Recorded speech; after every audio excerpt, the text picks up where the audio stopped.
Dahil ako hindi ko alam kung anong verse ang hahanapin ko kasi kahapon. So, ibinigay niyo sa akin to, Proverbs 3:9-10.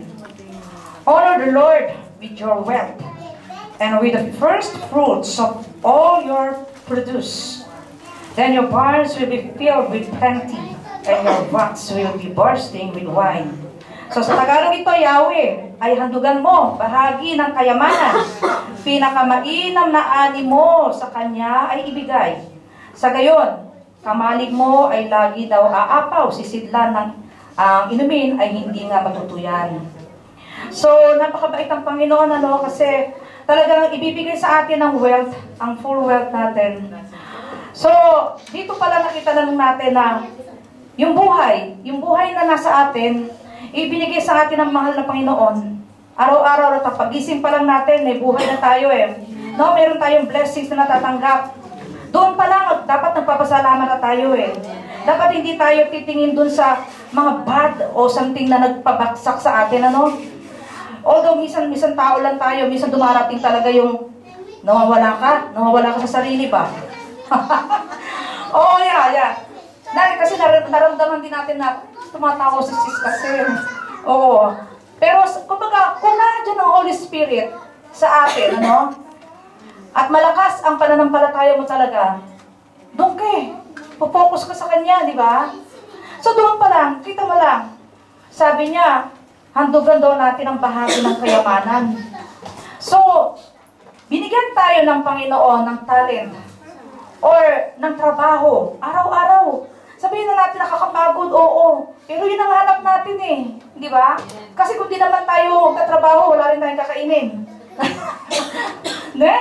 Pero, ang bait talaga ng Panginoon, Pero ang gusto ng Panginoon talaga, yung bahagi noon, maibigay natin ng proper sa Kanya. Kasi doon mismo nagkakatalo Pagka nagtrabaho na, teka muna, ang dami kong gagawin. Teka, ang dami mga bills. Teka, naku, pagdating doon, minus na. Wala na. Ang maganda doon, kasi ako ganun Basta may dumadating ng pera, ako doon yung sa trabaho. Ang una-una nilalagay ko, tithes. Para kay Lord.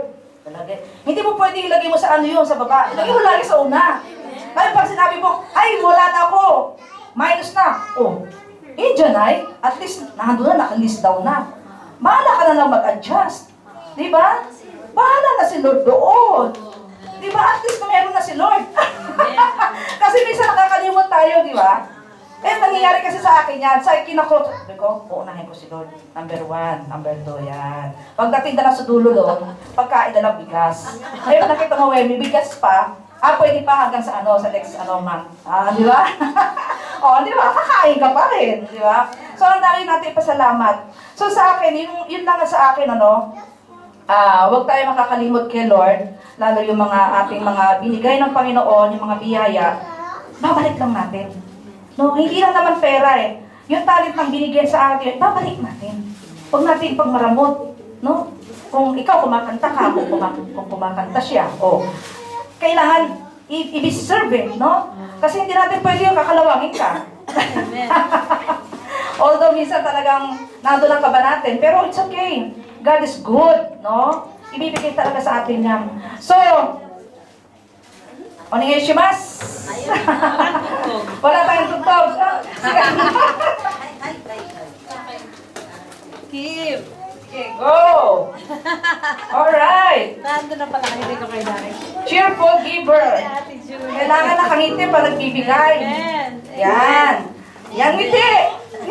Ganda ngiti mo. Marigato pa ako. Diba? Nakakatuwa kasi kumbaga masarap sa puso natin yung nagbibigay. Ha?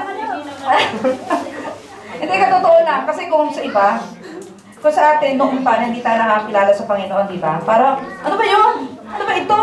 Di ba? Pero, bibigyan naman sa'yo ng Panginoon, Alright! Tapos na? Wala na? Wala na. Yay! Kanta! Mayroon pa!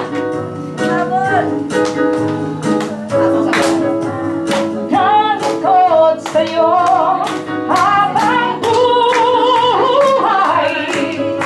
Pag-ibig ko sa'yo'y iaan.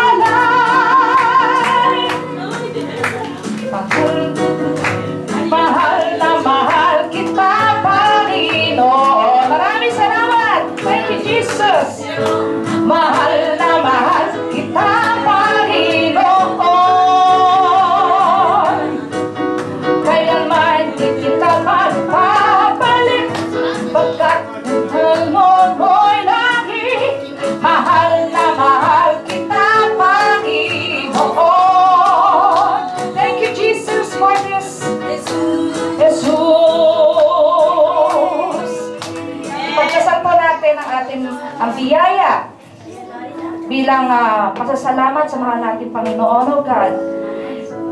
Ito po, mahal na Panginoon, ay tinataas po namin sa inyo. Ang munti namin, Lord, na aming galing sa aming puso, mahal na Panginoon. Ang kalahati o 10% of aming natanggap mula sa inyong mga biyaya, mahal na Panginoon. Galing po sa aming puso, God. Maraming pong salamat, mahal na Panginoon, sa buhay. Sa buhay na ibinibigay ninyo, O God, na kami po ay genki pa rin, mahal na Panginoon, sa araw-araw, O God. Ano man ang nararamdaman namin, mahal na Panginoon, binabalik po namin sa inyo ang kaluwalhatian, O God. Nasa sa inyo po lahat.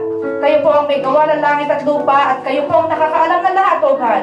Naway itong amount of this, O God, ay magamit po ng iyong iglesia, mahal na Panginoon, in a proper way, O God. Sa mga nangailangan, O Lord, lalo po doon sa mga kasamahan po namin dito na may mga problema, pang pinansyal at o something na mga disaster sa buhay, Lord, na ito magagamit, mahal na Panginoon. Oh Jesus, thank you, Lord. Ibinabalik po namin na papulit pasasalamat. In Jesus' name we pray. Amen.